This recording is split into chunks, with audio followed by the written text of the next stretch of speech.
오라 너희 모든 목마른 자들아 물로 나오라. 돈 없는 자도 오라. 너희는 와서 사 먹되 돈 없이 값 없이 와서 포도주와 젖을 사라. 너희가 어찌하여 양식이 하는 것을 위하여 은을 달라주며 배부르게 하지 못할 것을 위하여 수고하느냐. 내게 듣고 들을지어다. 그리하면 너희가 좋은 것을 먹을 것이며 너희 자신들이 기름진 것으로 즐거움을 얻으리라. 아멘. 할렐루야. 찬양과 경배를 받으실 하나님, 인간의 몸을 입고 이 땅에 오시는 예수님을 기다리며 우리의 신앙을 가다듬는 계절 대림절 첫 번째 주일을 맞이하여 저희가 겸손한 마음으로 성전에 나와 예배합니다. 독생자를 아끼지 않고 내어주신 성부 하나님의 사랑을 깨닫게 하시고 하늘의 높은 보좌를 버리시고 이 낮고 천한 땅으로 임하신 성자 예수님의 겸손함을 배우게 하시며 성령님의 인도하심을 따라 신령한 말씀을 이해하고 깨달은 복된 예배가 되게 하여 주옵소서. 모든 영광을 하나님께 올려드리오며 예수님의 이름으로 기원하옵나이다. 아멘.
성시기도는 시편 25편입니다.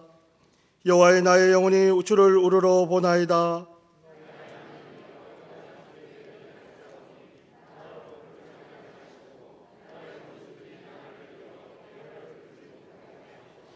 주를 바라는 자들은 수치를 당하지 아니하려니와 까닭 없이 속이는 자들은 수치를 당하리이다.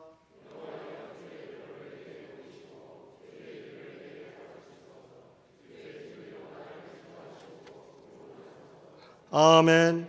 나는 전능하신 아버지 하나님 전지의 창조주를 믿습니다. 나는 그의 유일하신 아들 우리 주 예수 그리스도를 믿습니다. 그는 성령으로 잉태되어 동정녀 마리아에게서 나시고 본디오 빌라도에게 고난을 받아 십자가에 못 박혀 죽으시고 장사된 지 사흘 만에 죽은 자 가운데서 다시 살아나셨으며 하늘에 오르시어 전능하신 아버지 하나님 우편에 앉아 계시다가 거기로부터 살아있는 자와 죽은 자를 심판하러 오십니다. 나는 성령을 믿으며 거룩한 공교회와 성도의 교제와 죄를 용서받는 것과 몸의 부활과 영생을 믿습니다. 아멘.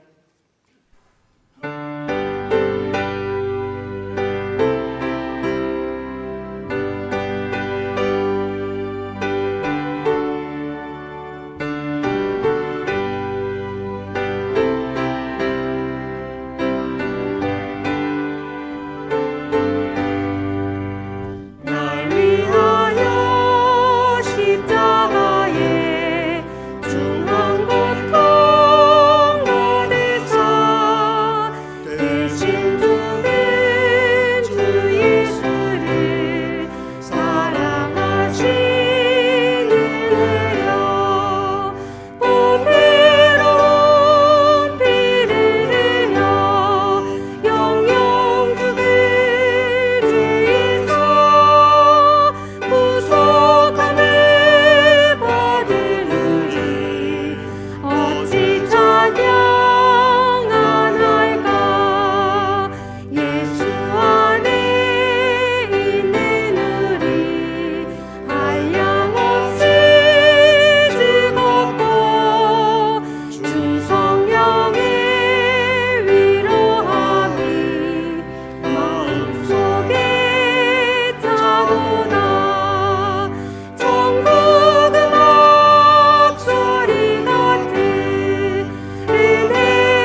거룩하신 하나님 아버지, 지난 한 주간 주님의 은혜로 살게 하시다가 오늘 거룩하고 복된 날 주의 백성들이 주의 성전에 올라와서 하나님 예배에 드리게 하심을 진심으로 감사를 드립니다. 오늘도 주님께서 부르시기를 수고하고 무거운 짐진 자들아 다 내게로 오라, 내가 너희를 쉬게 하리라 불러주신 하나님께 감사를 드립니다. 세상 풍파에 힘들어 지쳐서 쓰러질 때 주님 말씀으로 내 손 잡아주시고 힘 주셔서 오늘도 주의 제단에서 찬송하며 기도하며 말씀 듣게 하신 것을 생각하니 너무나 감사합니다. 하나님 아버지, 우리는 받은 복을 헤아리지 않고 못 가진 것 때문에 불평을 쏟아내며 살아가고 있지는 않습니까? 우리가 나누고 베풀기보다는 더 갖고 채우려는 욕심 때문에 주님의 마음을 아프게 한 적이 얼마나 많습니까? 하나님 아버지, 행복의 물질일 풍요나 육신의 정욕이나 안목의 정욕과 이생의 자랑이 있는 것이 아닐 텐데 그것들이 전부인 것처럼 살아온 것 다 용서하여 주시옵소서. 바라옵기는 이 시간 저희들의 어두워진 영의 눈을 밝게 해주시사 마비된 양심을 고쳐주시고 깨끗하고 정결하게 하시며 진실치 못한 마음을 바로잡아 주시고 하나님 앞에 정직하게 살게 하여 주옵소서. 그라여 시내가에 심은 나무가 시절을 따라 가시를 맺으며 그 잎사귀가 마르지 아니함 같이 주님을 의지하는 저희들이 삶이 주님께서 채워주시는 은혜로 만족함을 얻는 복된 삶이 되게 인도하여 주옵소서. 하나님 아버지, 우리나라 자유 대한민국을 지키시고 인도하여 주옵소서. 북한의 위협과 세계 열강의 틈바니에서 정치, 경제, 군사적으로 흔들리고 불안한 이 나라를 불쌍히 여기시고 하나님의 자유 대한민국을 지켜 주시옵소서. 이 시대를 살아가는 백성들에게 소망의 문을 열어주시고 모든 백성들에게 하나님을 알아가는 지혜를 주셔서 깨닫게 하시고 주님을 만날 수 있는 은혜를 주셔서 사슴이 시냇물을 찾기에 갈급한 같이 주님을 찾기에 갈급한 영혼들이 주님께로 돌아오게 하여 주시옵소서. 코로나로 인하여 교회가 세상으로부터 외면받고 질타받는 현실을 보며 그리스도인으로서 빛과 소금으로 살지 못한 것을 용서하여 주옵소서. 이 시간 우리 교회를 위하여 기도드립니다. 주님께서 친히 세우신 우리 문창교회가 담임 목사 청민 중에 있습니다. 하나님 마음에 합하고 진리의 말씀을 전하고 정직하여 사람들로부터 칭송받고 영성과 인성을 두루 갖춘 선한 목자를 보내어 주시옵소서. 오늘도 질병으로 고통 중에 있는 자들 기억하시고 말씀과 찬송과 기도를 통하여 힘을 얻게 하여 주옵소서. 또한 우리 자녀들의 길을 인도하시고 뜻을 세우고 하고자 하는 계획 속에 지혜와 능력으로 함께 하셔서 성취할 때까지 끝까지 달려가도록 장중에 붙잡아 주옵소서.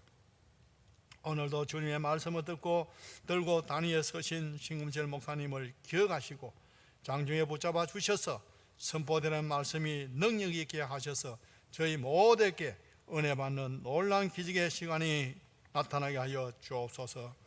이 시간 시온 합주단 찬양대를 찬송을 받으시고 듣는 이로 하여금 큰 감동과 은혜로 임하게 하여 주옵소서. 오늘도 각 부서에서 섬기는 손길들 기억하시고 은혜 내려주시기를 바라옵고 예수님의 거룩하신 이름으로 기도드리옵나이다. 아멘.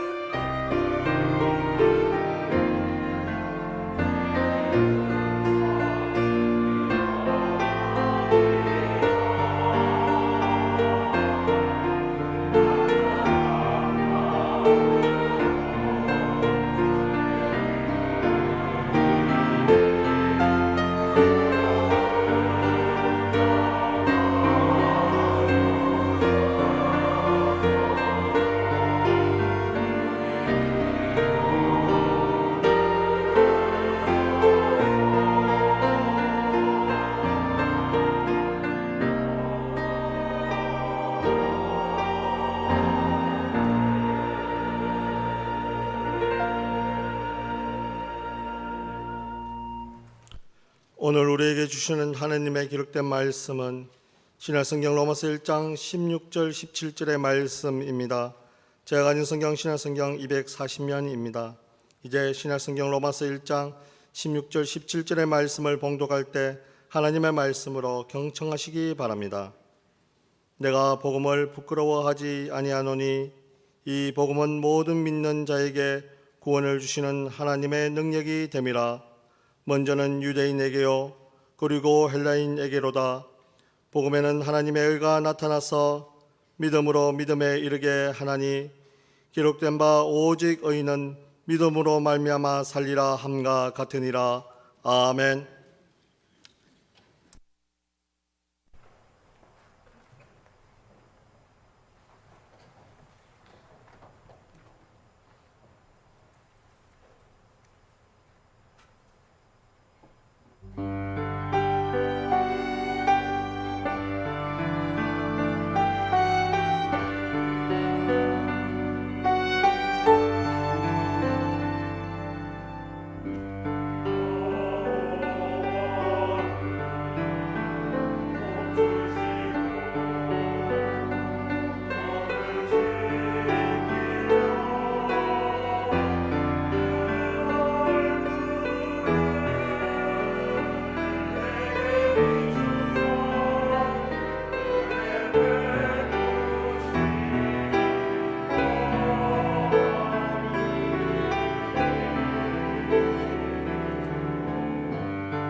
아멘.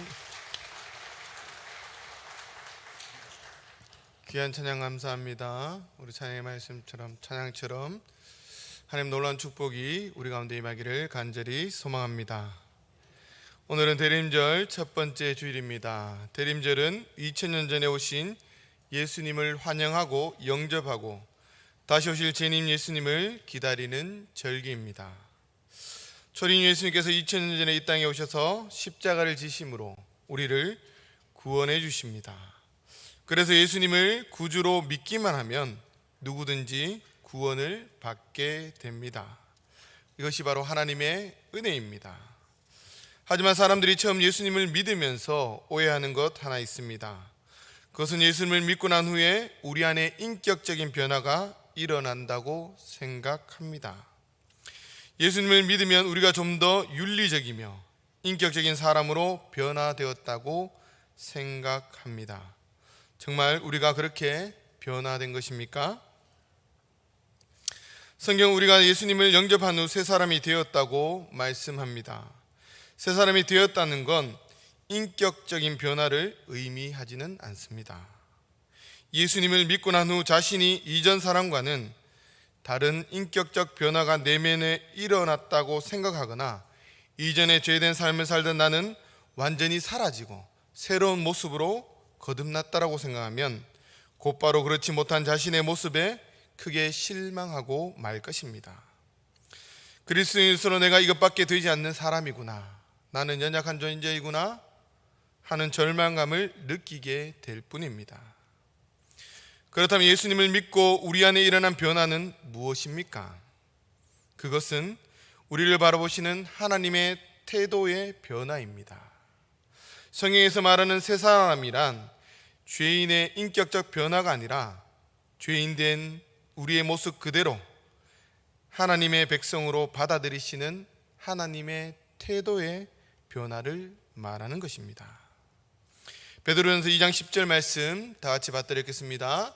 너희가 전에는 백성이 아니더니 이제는 하나님의 백성이요 전에는 긍휼을 얻지 못하였더니 이제는 긍휼을 얻은 자니라. 하나님의 백성이 되었다는 이것이 변화입니다. 종교개혁자 마틴 루터는 그리스도인을 가르쳐 죄인이자 의인 곧 이신칭의를 말합니다. 인격적으로 달라진 것이 없는 여전히 죄인으로서의 연약한 삶을 살아가지만 하나님께서 자신의 백성으로 받아들여 주셨기 때문에 의인의 신분을 가지고 살아가는 사람들이 바로 그리스도인입니다. 이런 의미에서 그리스도인들은 죄인이자 동시에 의인인 셈입니다. 그러고 난 뒤에 성화 영화의 삶을 살아가는 거죠. 믿음으로 성령의 9가지를 열매를 맺기 위해서 살아가는 삶을 이야기합니다. 그렇다면 루터는 어떻게 이신칭의 교리를 발견하게 되었을까요? 이것을 알기 위해서 루터의 상황을, 시대적인 상황을 우리는 잘 알아야 됩니다. 우리는 각기 어떤 시대 정신 속에 살아갑니다. 각 시대마다 다른 시대 정신이 있다라는 거죠. 루터의 시대는 굉장한 시기로서 지금의 시대와는 비교할 수 없는 독특한 시대였습니다. 12세기에서 13세기까지는 역사의 템포, 발견되고 발전되고 다른 영역으로 전파되는 속도가 모두 일정했습니다. 동일했다라는 거죠. 성서도 여기에 맞춰 재해석하면 되었습니다.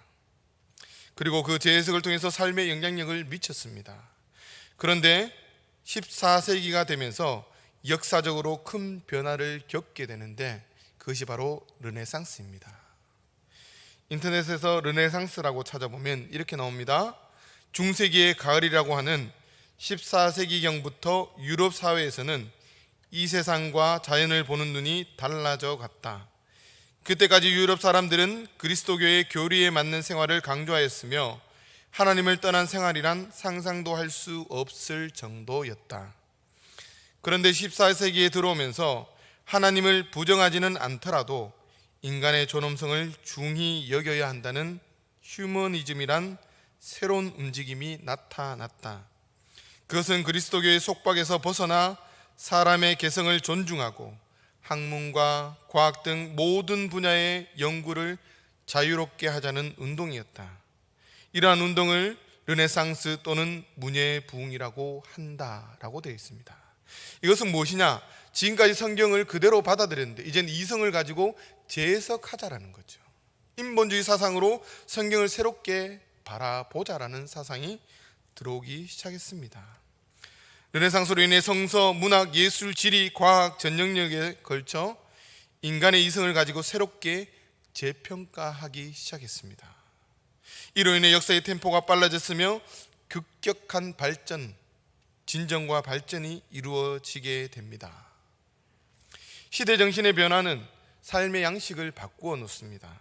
삶의 양식이 달라진다는 것은 먹는 것, 입는 것, 노는 것, 농담하는 것, 말투, 음식, 놀이 등 모든 것이 달라지는 것을 의미합니다. 요즘 아이들과 대화하기 힘들죠. 줄임말을 쓰기 때문에 말투가 달라진다는 거죠. 불과 30년 전만 해도 전화기, 공중전화, 집전화밖에 없었지 않습니까? 전화하면서 약속을 잡고 그 장소에 나가면 때로는 못 만나는 경우도 있죠. 서로가 다른 곳을 생각하고 이야기했기 때문입니다. 그러나 지금은 다르죠. 가면서도 어디쯤 갔다, 어디에 몇 분 후에 도착한다 보내는 거죠. 제가 초등학교 때 이 과학관을 한번 간 적이 있습니다. 그 외에도 많이 갔지만은 거기 가면 제일 신기했던 것 중에 하나가 전화기를 들고 화면을 보면서 통화하는 것. 야, 이게 오겠나? 근데 지금은 어떻습니까? 선도 없이 휴대폰을 들고 얼굴을 보면서 통하고 있지 않습니까? 그런 시대가 되었다라는 거죠. 휴대폰만 있으면 집에 불을 켤 수가 있고, 집에 있지 않지만 보일러를 켤 수가 있고, 세탁기를 돌릴 수가 있고, 밥을 할 수가 있고, 더 나아가서 즉석요리 자판기가 나오면서 바로 그 자리에서 먹을 수 있는 그런 시대가 되었다는 거죠. 시대 정신이 많이 바뀌었다는 겁니다. 이런 시대 정신의 변화가 루터에게도 큰 영향력을 미쳤습니다. 시대 정신이 변하고 경제적 여건이 달라지고 사회 형태가 달라지는 등 모든 것이 변했습니다. 세상이 급속히 변화되는 상황 속에서 놀랍게도 종교는 200년에서 300년 전의 형태를 그대로 반복하고 있었다는 거죠. 세상이 변화될 동안 교회는 공식적으로 변화된 것 없이 그대로 답습만 했습니다. 그러다 보니 세상과 교회는 대화성이 단절되기 시작하여 극기야 두 영역, 세상과 교회에서 갭이 생기기 시작했습니다. 이것은 말씀이 선포되고 있지만 그 말씀이 내 삶과 아무런 의미가 없다라는, 아무런 상관이 없다라는 것을 뜻합니다. 이로 인해서 성도들이 세상의 삶과 교회 생활이 분리되는 현상이 나타나기 시작했습니다. 교회 안에서는 성도 같은데 세상에 나가면 세상 사람과 구별되지 않는, 별반 다르지 않는 그런 삶을 살기 시작했다라는 거죠. 지금 현대는 또한 삶이죠. 교회에서는 교회의 관점, 세상은 세상의 관점으로 살아가는 겁니다. 루터의 고문은 먼저 자신의 죄의 문제를 해결하는 것, 그것을 해결하지 못한 것이었고, 두 번째는 오늘 자기가 선포하는 이 말씀이, 하나님의 말씀이 왜 현재 여기에 살아있지 못하는가, 우리에게 선한 영향력을 미치지 못하는가, 우리를 왜 변화시키지 못하는가 라는 근본적인 고민이었습니다. 저 또한 이런 고민들을 많이 합니다. 말씀을 전하면서 또 사역들을 하면서 정말 공허한 말씀인 것을 느낄 때가 참 많이 있습니다. 아무런 영향력을 못 느끼지 못하는 경우가 많이 있습니다. 루터는 이런 고민을 해결하기 위해서 자신의 방법으로 철저하게 수도 생활을 합니다. 루터의 철저함은 고행 이상의 고행이었습니다. 주여 주여 부르짖으며 성경을 읽고 기도하고, 그리고 탑의 경험이라는 수많은 계단을 기어 오르내리며 고민합니다. 때론 무릎에 피가 나기도 하고 살갗이 찢어지기도 하고 고통스럽고 힘든 그 상황 속에서 하나님 만나달라고. 그의 고민 자체가 근본적이었고 신 앞에서의 철저함에서 시작되었다는 거죠. 그러던 가운데 에르부르트 수도원의 조그만 방 꼭대기에서 로마서를 읽다가 청천벽력 같은 깨달음을 얻게 됩니다. 그것은 바로 복음의 새로운 이해였습니다. 루터는 하나님의 복음이 어떻게 임하느냐에 대하여 이해하게 된 것입니다. 루터는 믿음이라는 독특한 관점에 따라 성서 전체를 해석합니다. 이 당시에는 자신의 의, 행위, 선행, 공로, 이것으로 구원받을 수 있다고 생각했습니다. 루터도 마찬가지였고요. 그래서 고행을 하고 선을 쌓고 그렇게 살았지만 답답하고 힘들고 해결할 수 없었다는 거죠. 그는 자신이 깨달은 복음에 따라서 이 세상을 다시 보고 교회를 다시 보게 됩니다. 그리고 95개 조항을 내걸고 종교개혁을 실시합니다. 그로 인해 교회의 본질과 비본질을 가려내게 됩니다. 루터는 오직 성경, 오직 믿음으로, 오직 하나님의 영광을 위해서 라는 세 가지 구호를 외치면서 종교개혁을 시작했습니다. 그렇다면 루터가 깨달은 말씀이 무엇입니까? 로마서 1장에서 복음에 대해서 나옵니다. 2절부터 보면 이 복음은 하나님이 선지자들을 통하여 그의 아들에 관하여 성경에 미리 약속하신 것이라. 그의 아들에 관하여 말하면 육신으로는 다윗의 혈통에서 나셨고 성결의 영으로는 죽은 자들 가운데서 부활하사 능력으로 하나님의 아들로 선포되셨으니 곧 우리 주 예수 그리스도시니라. 십자가 보혈의 은혜로 믿음으로, 그것을 믿음으로 구원에 이른다라는 그런 구원의 원리를 새롭게 발견한 겁니다. 믿음으로, 우리의 공로가 아니라 하나님의 믿음으로, 하나님의 의로 우리가 구원받는다라는 거죠. 17절에서는 복음에는 하나님으로부터 받은 의, 즉 믿음의 의인의 지위를 얻는 길이 제시됩니다. 어떻게 우리가 의로워질 수 있느냐, 즉 복음이 믿는 모든 자에게 구원을 주시는 하나님의 능력, 그것이 무엇이냐라는 거죠. 하나님의 의, 즉 복음을 믿음으로 의인의 지위를 얻는 길에 대해서 계시하고 있기 때문임을 밝히고 있습니다. 하나님의 의. 또 한 번 보면 하나님의 의는 절대적인 공의를 의미하지는 않습니다. 왜냐하면 하나님의 의가 절대적이라면 거기에 합당한 사람이 누가 있겠습니까? 거기에 합격할 수 있는 사람은 세상 어느 곳에도 아무도 없기 때문입니다. 여기서 말하는 하나님의 의는 하나님과 인간이 맺는 관계를 의미합니다. 아들과 아버지의 관계. 이런 관계를 맺는 근거는 복음을 믿는 믿음이라는 거죠. 믿음을 통해서 이것이 가능하다라는 거예요. 믿음으로 하나님과 관계를 맺음으로 칭의를 받는다라는 것을 말합니다. 하나님 우리와 관계를 맺기 위해서 대속제물로 예수님을 이 땅 가운데 보내셨습니다. 그리스도를 통해서 우리를 구원해 주셨고 하나님 놀라운 구원 계획을 성취하셨습니다. 그리고 그것을 믿는 자들에게 의롭다라고 칭해 주는 겁니다. 따라서 본절에 나오는 하나님의 의는 율법에 의한 칭의를 전면으로 거부하는 겁니다. 바리새인들은 하나님의 의에 도달하기 위해서 율법을 지켰습니다. 자신들이 율법을 철저히 지킴으로 의롭게 될 수 있다라고 생각했습니다. 그래서 그들은 항상 깨끗하게, 정결하게, 이런 생각이 루터의 시대에도 그대로 내려왔다라는 거죠. 많은 사람들이 수도 생활로 하나님의 의에 도달할 수 있다라고 생각했습니다. 많은 공로로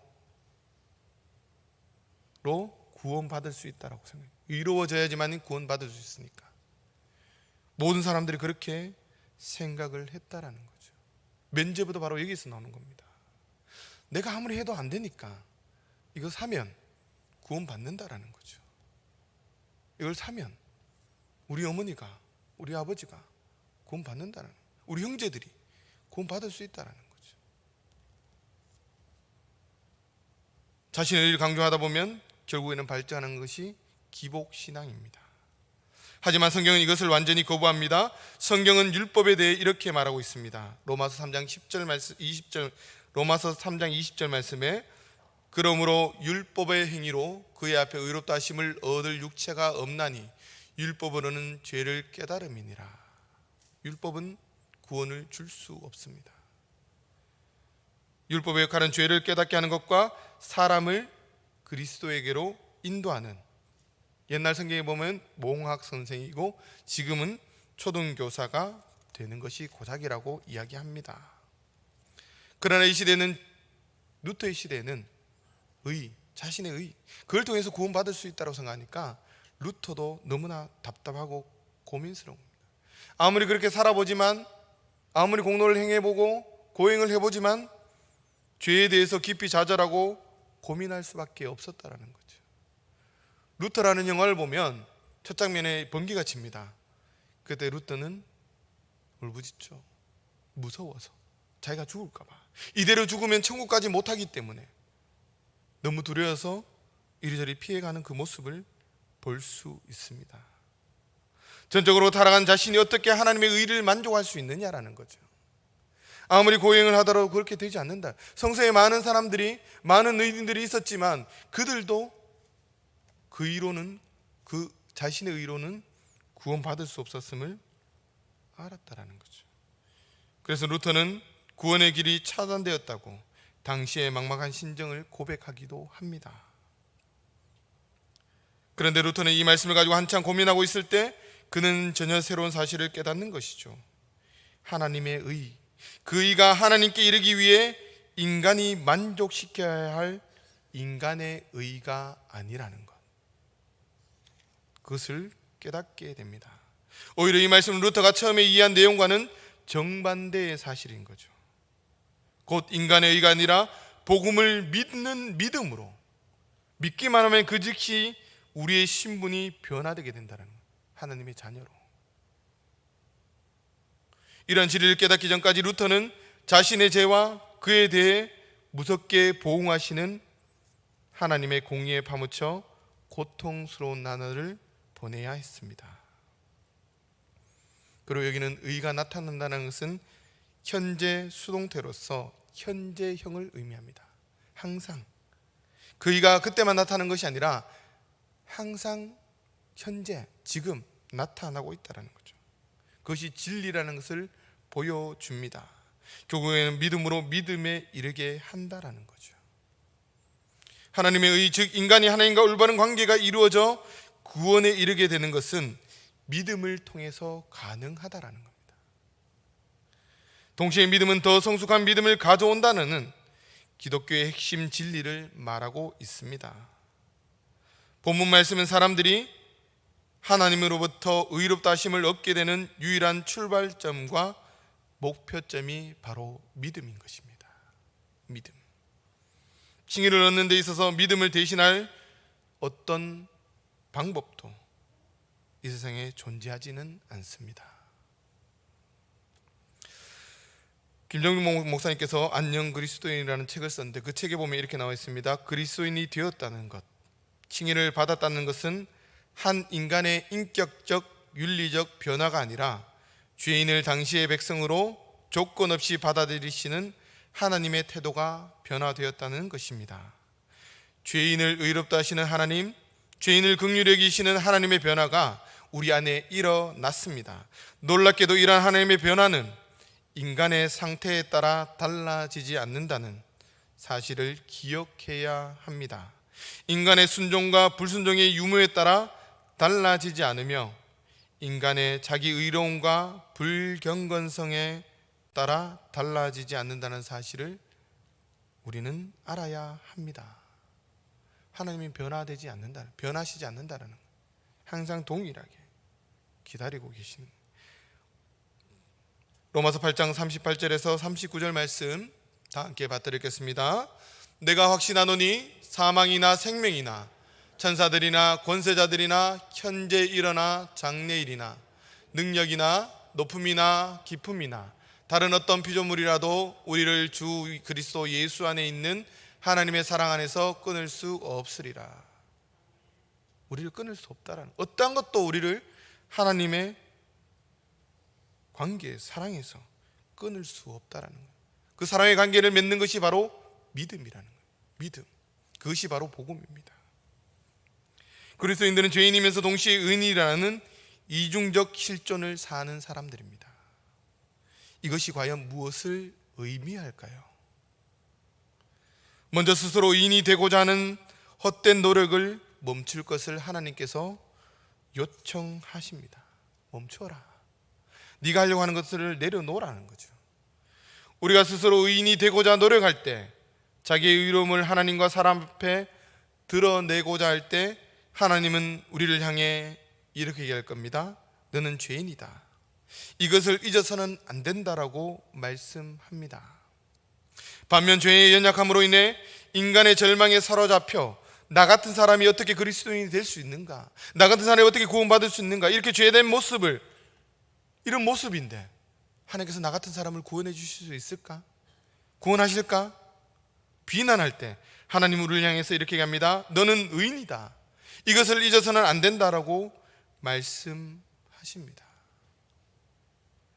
이것이 죄인이자 의인으로서의 그리스도인의 신앙 정체성입니다.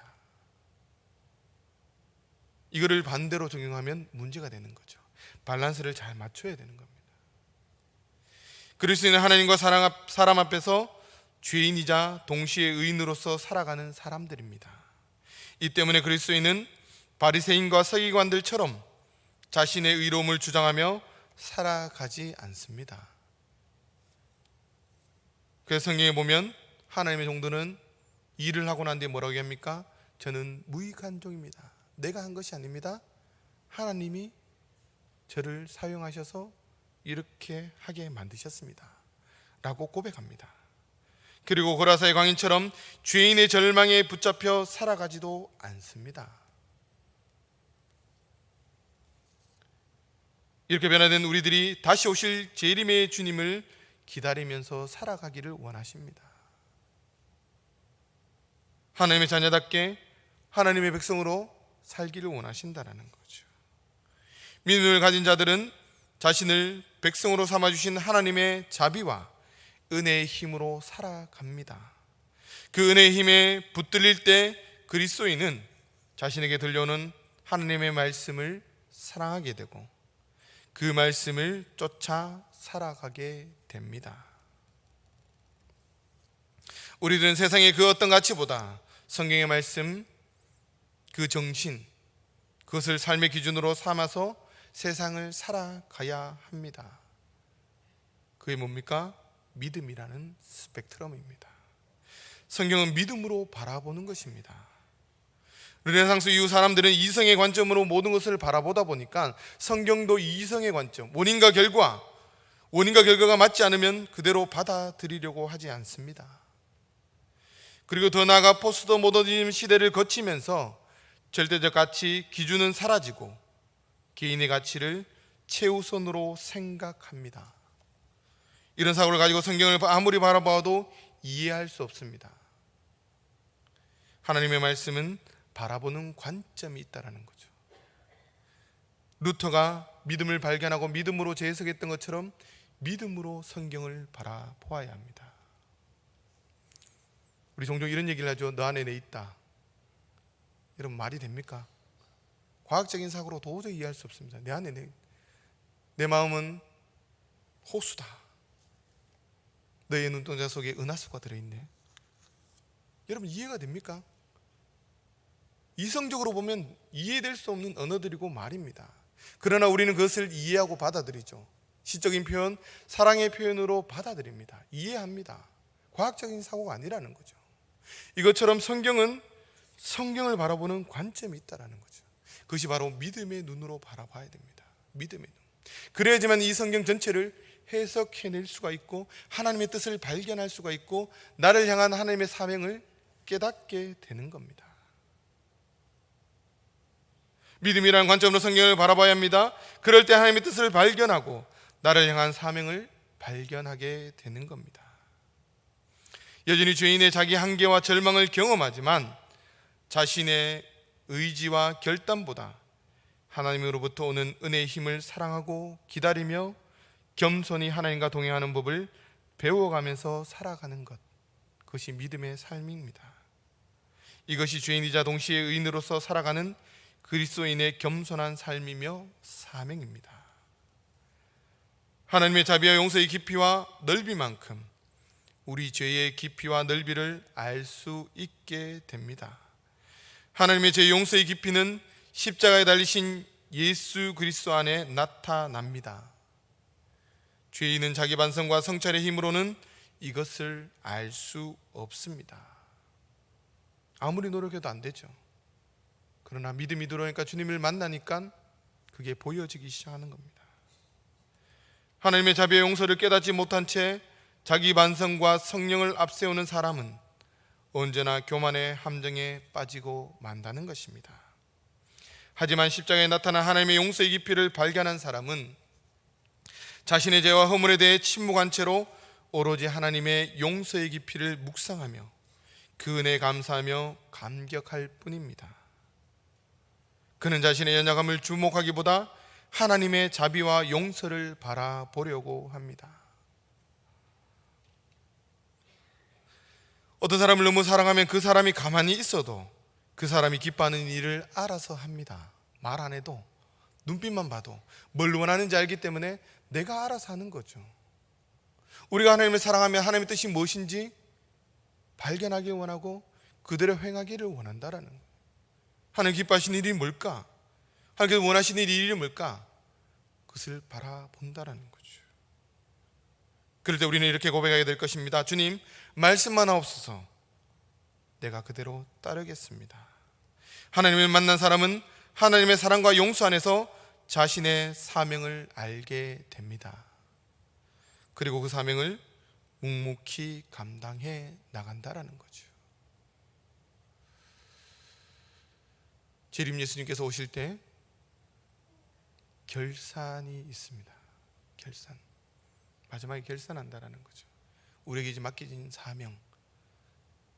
잘했느냐 못했느냐의 기준이 아닙니다. 우리는 항상 잘했느냐 그렇지 않느냐 비교하죠. 하나님은 그것을 최선을 다했느냐 그렇지 않느냐에 따라 우리를 결산하는 거죠. 많은 사람들이 하나님의 믿음, 자비, 용서, 그러면 내가 해야 될 일이 뭡니까? 저는 가만히 있으면 되겠네요? 아닙니다. 하나님은 우리들에게 책임성을 줬다라는 거죠. 책임성. 우리가 해야 될 책임성을 분명히 주셨는데 그것이 사명이라는 겁니다.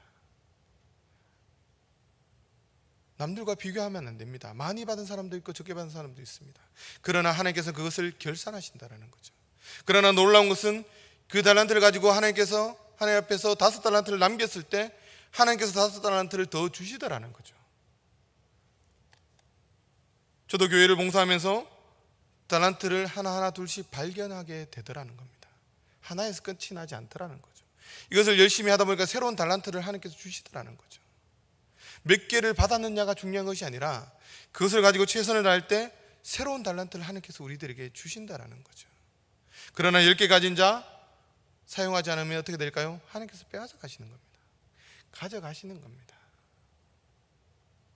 다시 오실 주님이, 그 다시 오신 주님이 묻죠. 결산하자.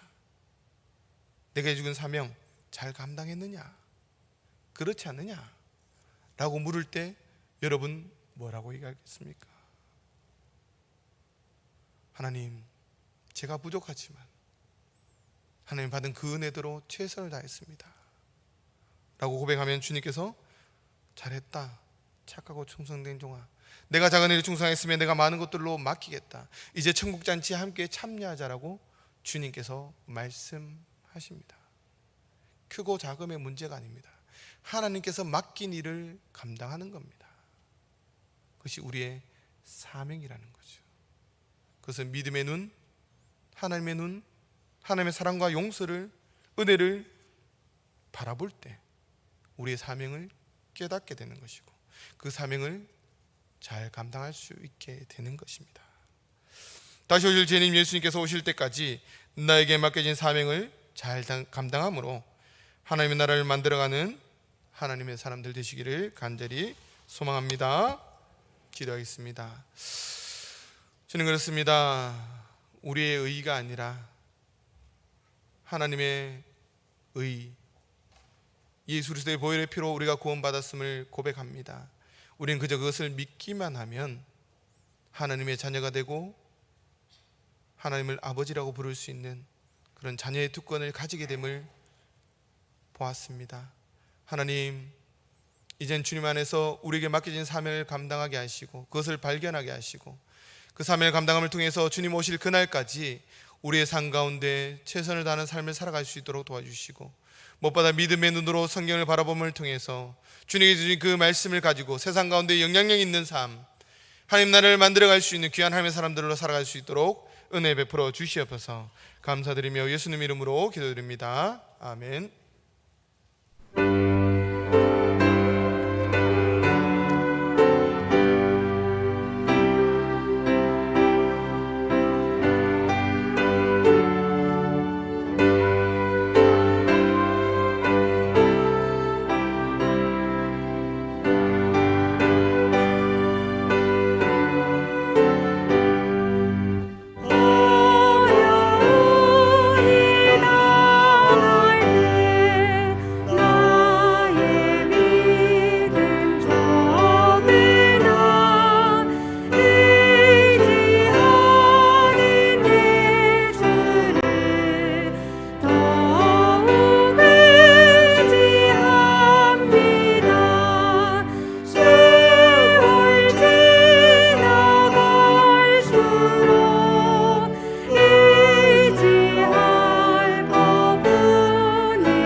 감사합니다. 거룩한 주일을 맞이해 주님 앞에 나와 예배드릴 수 있도록 허락하신 하나님, 이 모든 것이 하나님의 은혜임을 고백합니다.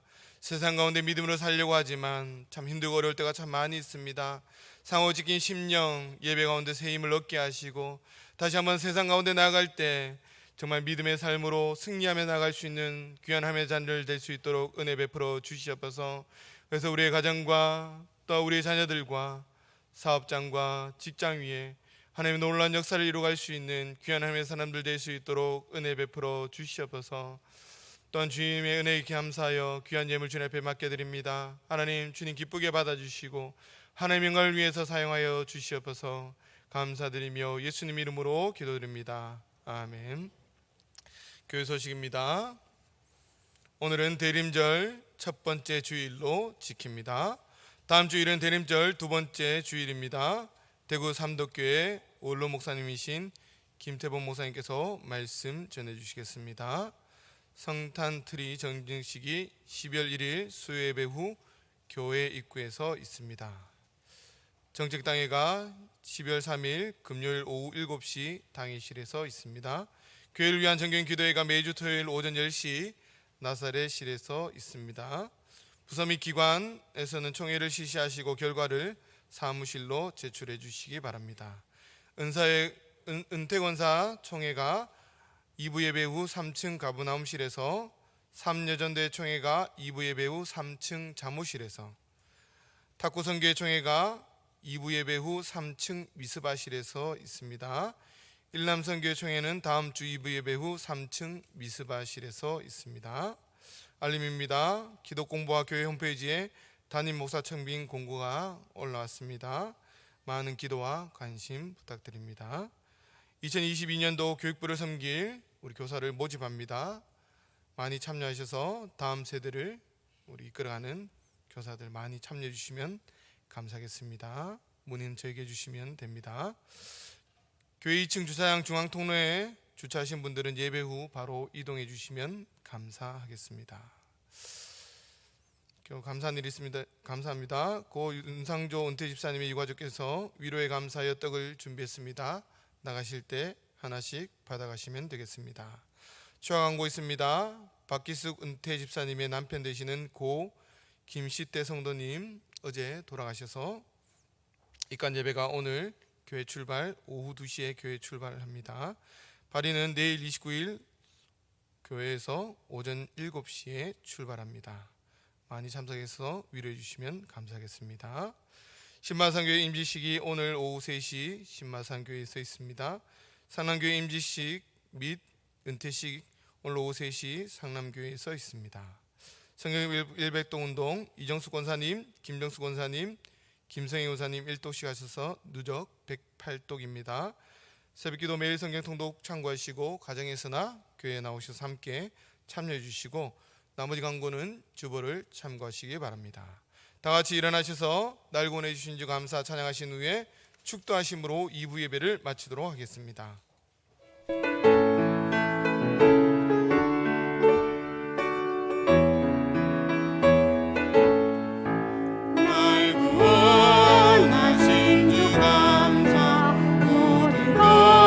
주신 감사 지난 추억이 내 감사 주님 곁에 계시네 향기로운 봄철의 감사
이제는 우리 주 예수 그리스도의 은혜와 하나님의 크신 사랑과 성령의 위로 교통하심이 하나님의 은혜로 구원받은 자로서 하나님의 놀라운 사명을 감당하고 살기를 원하는 이 자리에 머리 숙여 기도하는 하나님의 백성들과 가정과 직장과 사업장 위에 하나님의 놀라운 은총이 함께 하시기를 간절히 축원하옵나이다. 아멘.